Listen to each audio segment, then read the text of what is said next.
সবাইকে ধন্যবাদ আজকে জয়েন করার জন্য। আমরা আমরা আমাদের ন্যারেটর যিনি ছিলেন মিস্টার রাজ চট্টোপাধ্যায়, উনি বিশেষ কারণে এখানে আজকে উপস্থিত হতে পারেননি। ওনার একটা খুব মানে ইম্পর্টেন্ট ক্রুশিয়াল একটা রেকর্ডিং এর কাজ চলছে।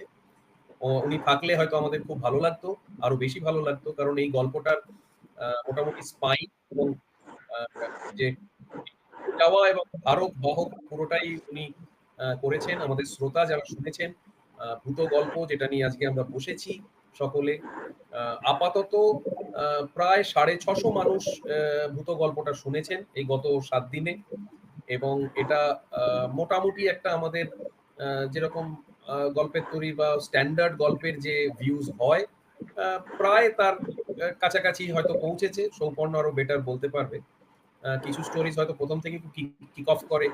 আর এই সত্যজিৎ রায় বলে আমরা এটা মাল্টিপল চ্যানেলে দিয়েছিলাম, গল্পের তৈরির পেজে দিয়েছি, ফেসবুক পেজে আমরা ভূত গল্পটা দূরবাসিনী চ্যানেলে দিয়েছি, রেডিও পৃথ্বীতে বেরিয়েছে। আমাদের মূল উদ্দেশ্য হচ্ছে আমরা যারা সত্যজিৎ প্রেমী কয়েকজন রয়েছি, আমরা প্রত্যেকেই একটা মনের একটা প্যাশন থেকে, একটা আকাঙ্ক্ষার থেকে, একটা ভালো লাগার থেকে করি। কারণ সত্যজিৎ রায় আমাদের যে কজন কৃতি বাঙালি আছেন গত গত 100-200 বছরের মধ্যে, তাদের মধ্যে সত্যজিৎ রায় অন্যতম। এবং আমরা প্রত্যেকেই ছোটবেলা থেকে তার গল্প পড়ে পড়েই বড় হয়েছি। এবং আমি ধন্যবাদ দেব এই টিমকে, আমি ধন্যবাদ দেব, আমি নিজেকে খুব ধন্য মনে করব যে যে ধরনের গ্রুপ আমাদের প্যাশনেটলি আমরা সত্যজিৎ রায়ের গল্পগুলো পরপর ড্রাইভ করি, সেইটাতে ভীষণ রকম ভাবে আমরা সেটা নিয়ে আমরা প্যাশনেট, আমরা সেটা খুব নিয়ম মেনে ওনার জন্মদিনে গল্প রিলিজ করি। আমরা এবারে তার মৃত্যুদিনেও করেছি। এটা এই বছর সত্যজিৎ রায়ের তৃতীয় গল্প আমরা করলাম 2025 সালে। তো আমরা 26 সালেও করব, সেটার কথা শেষের দিকে আসছি। কিছু প্ল্যানিংস হয়েছে আমার আর সৌপর্ণর মধ্যে।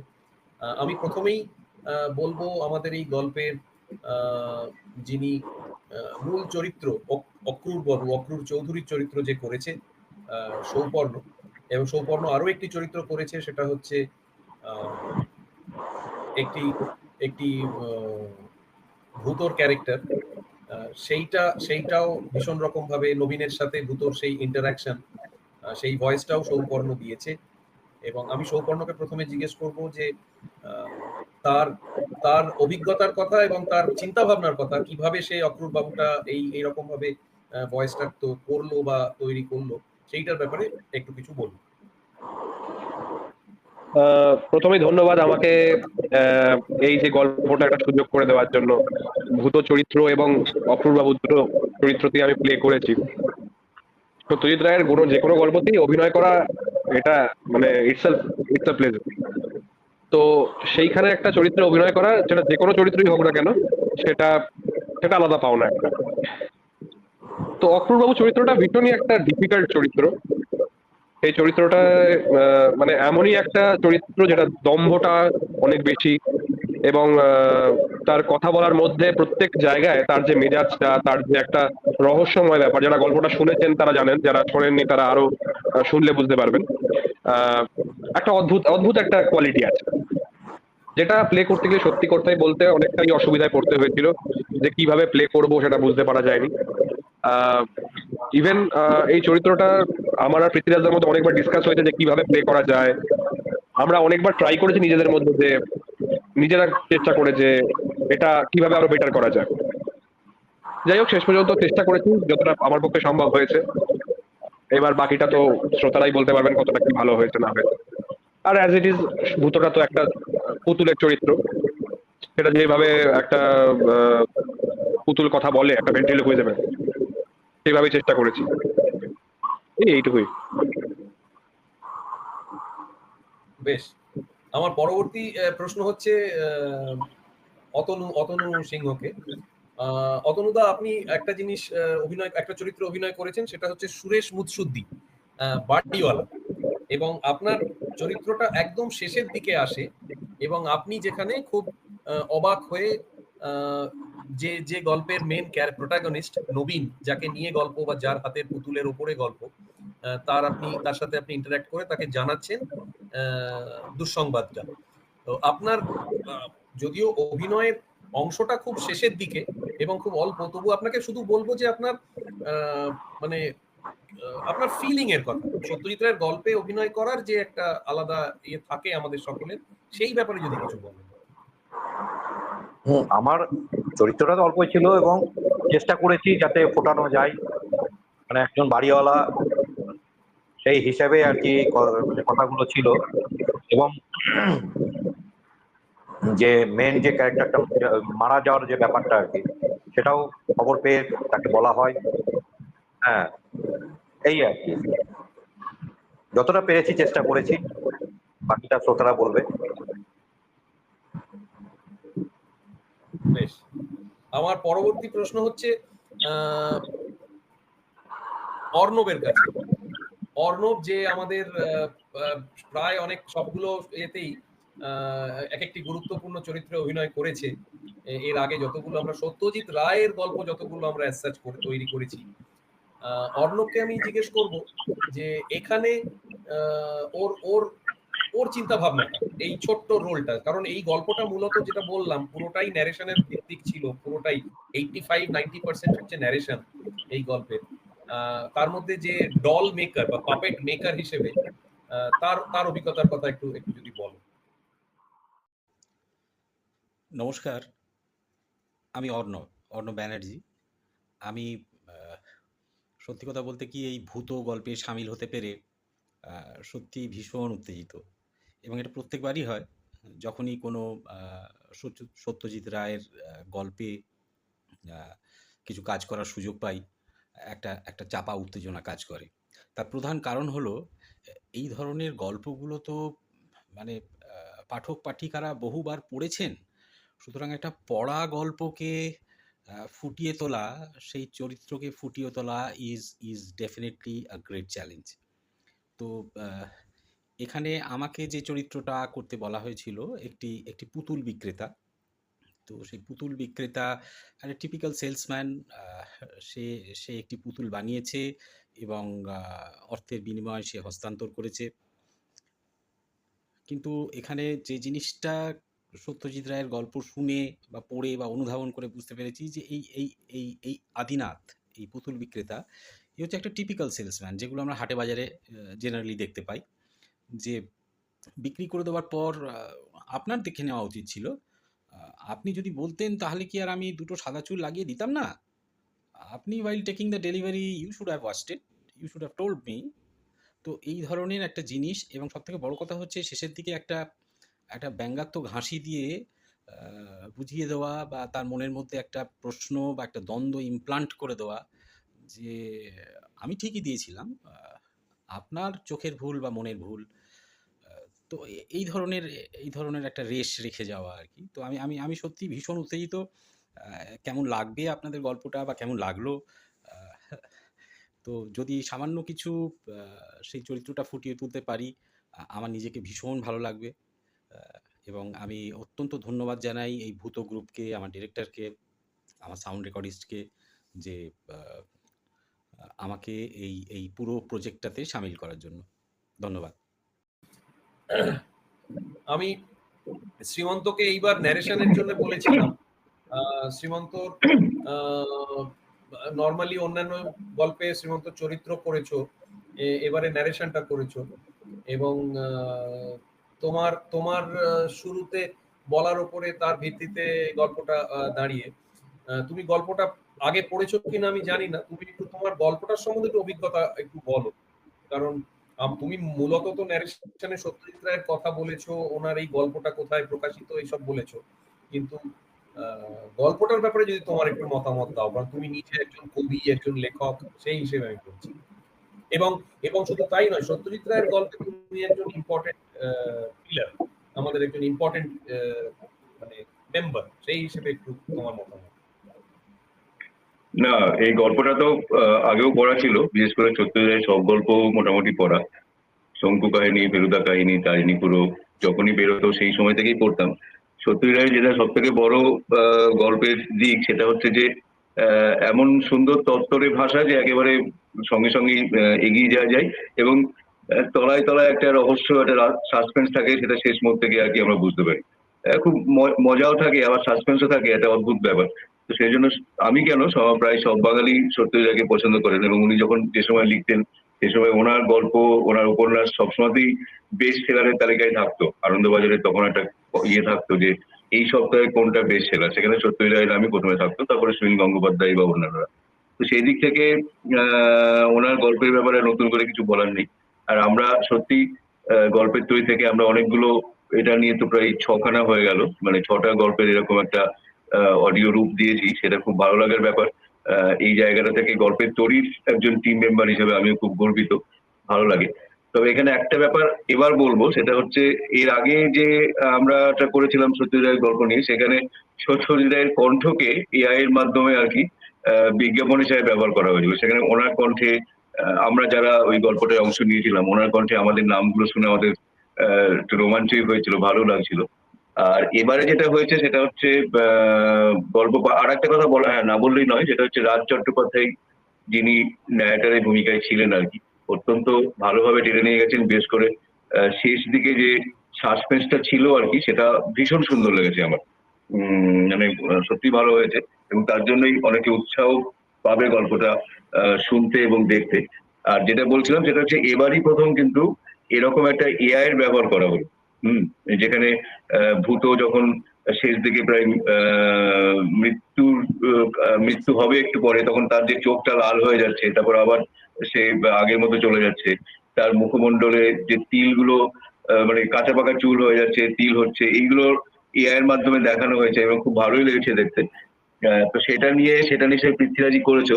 তো আমি এই প্রসঙ্গে তোমার অভিজ্ঞতাটাও শুনবো যে কিভাবে এই ব্যাপারটা একটু করা সম্ভব হলো, সেটাও এই এই আজকে আড্ডার মধ্যে থাক, যে না আমরা এআই এর মাধ্যমে এটা কতটা, এবং তার জন্য কতটা পরিশ্রম করতে হয়েছে, কতটা ভাবনা চিন্তার অবকাশ ছিল, সেটা পৃথ্বীরাজ তুমি একটু শেয়ার করো।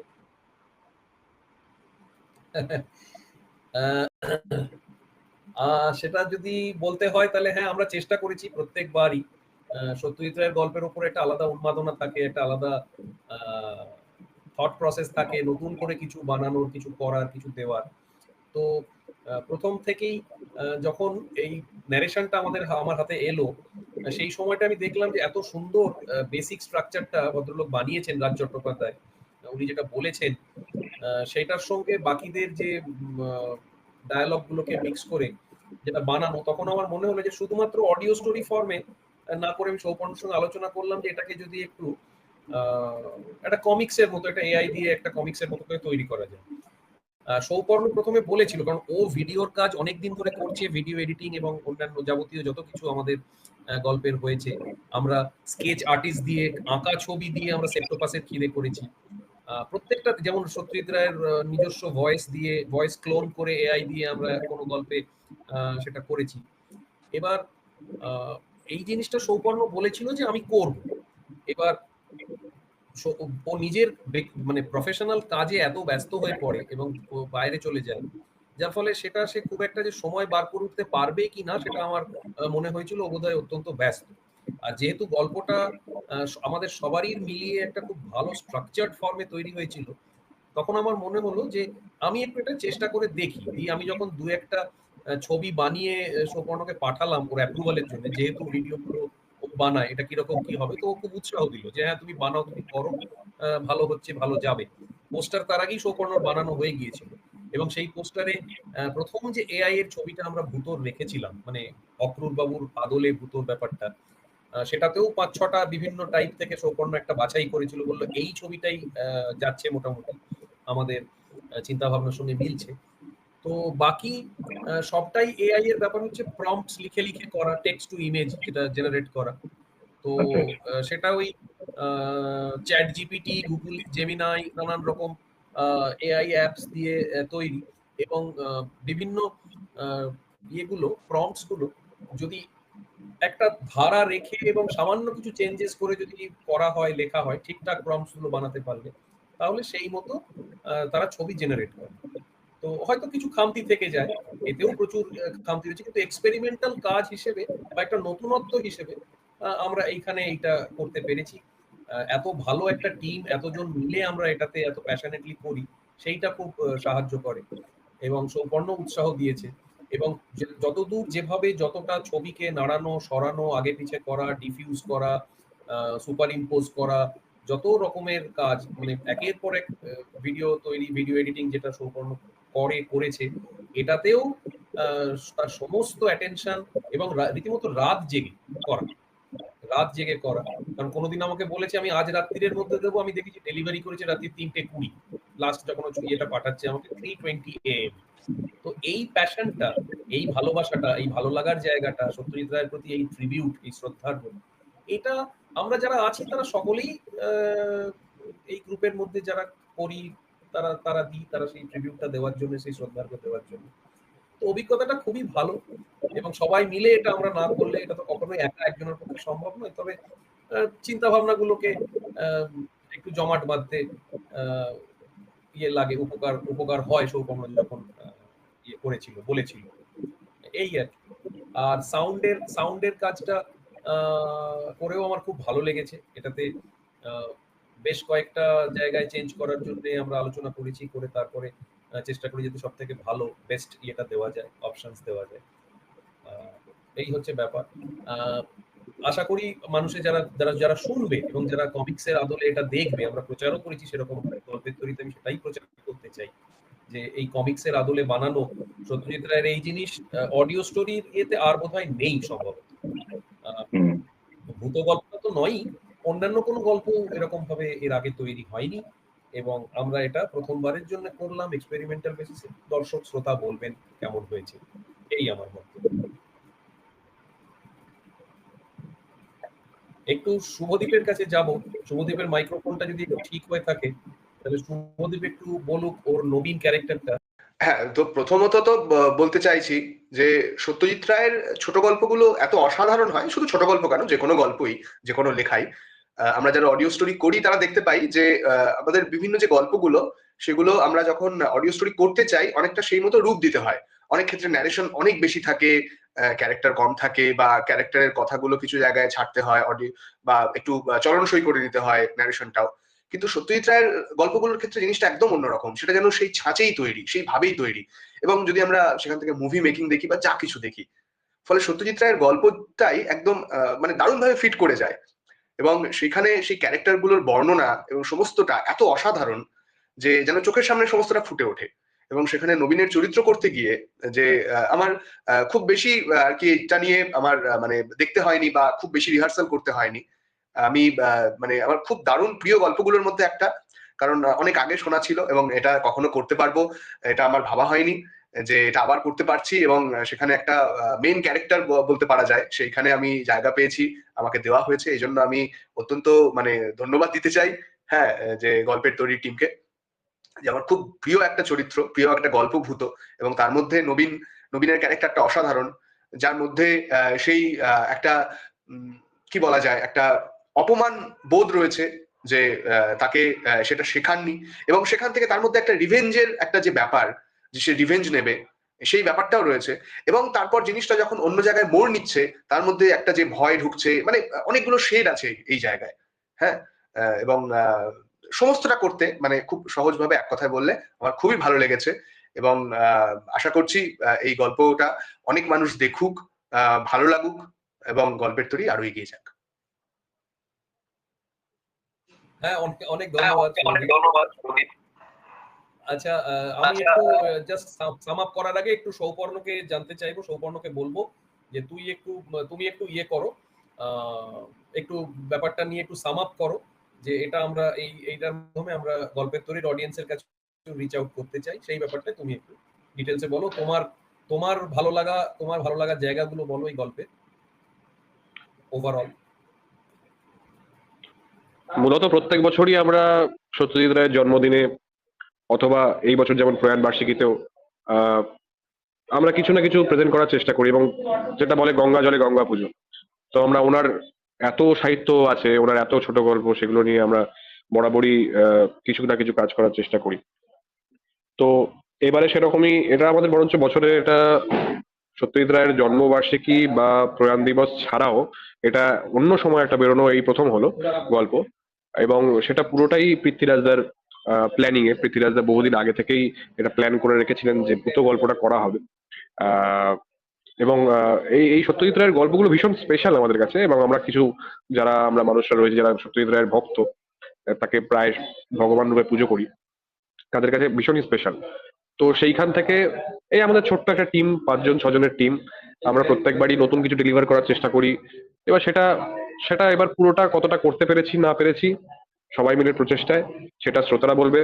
গল্পের তরীর চ্যানেলে এই যে আমাদের এখনকার যে আড্ডাটা সেটা ব্রডকাস্ট হবে, সেখান থেকে আশা করি গল্পের তরী চ্যানেলের যারা শ্রোতা তারা ভূত গল্পটা শুনতে আসতে পারবেন, লিঙ্ক দেওয়া থাকবে, তারা এসে শুনবেন। কিছু কিছু প্রবলেমের জন্য আমরা গল্পের তরী চ্যানেলে এই গল্পগুলোকে রিলিজ করতে পারি না, কপিরাইট প্রবলেম, যেটা সত্যজিৎ রায়ের লেখাগুলোয় কপিরাইট আছে বলে, সেই কারণে বাধ্য হয়ে সেগুলো অন্যান্য চ্যানেলে প্রকাশ করতে হয়। এবং গল্পের তরী ফেসবুক পেজে প্রত্যেকবারই এটা ব্রডকাস্ট করা হয়। তো সেখানে পেজে যতজন শ্রোতারা শোনেন, বাকি এইবার এইভাবেই আমরা আড্ডাটা দেওয়ার মাধ্যমে বা কোনোভাবে প্রমোশনের মাধ্যমে চেষ্টা করি গল্পের তরীর অন্যান্য শ্রোতাদের কাছে পৌঁছে দেওয়ার লিঙ্কটা, তারা যাতে ওখান থেকে শুনতে পারে। এটাই এবার আগামী প্ল্যানিং শুরু, বছর শেষ হতে চললো, নতুন বছরের সত্যজিৎ রায়ের গল্পগুলো নিয়ে আমরা প্ল্যানিং শুরু করব, সেগুলো নিয়েও আস্তে আস্তে আপডেট আসবে আপনাদের কাছে। এইটুকুই। ঠিক আছে, তাহলে এখানেই শেষ করছি। সকলকে ধন্যবাদ। সৌপর্ণ সুন্দর সাম আপ করেছে। সকলে ভালো থাকবেন। আমরা ভূতর লিঙ্ক যেরকম সৌপর্ণ বললো দেওয়া হবে, গল্পের তরী শ্রোতাদেরকেও বলছি, গল্পের তরীর দর্শকরা কমিক্সের আকারে ভূতকে দেখুন, ভূতকে শুনুন। নমস্কার।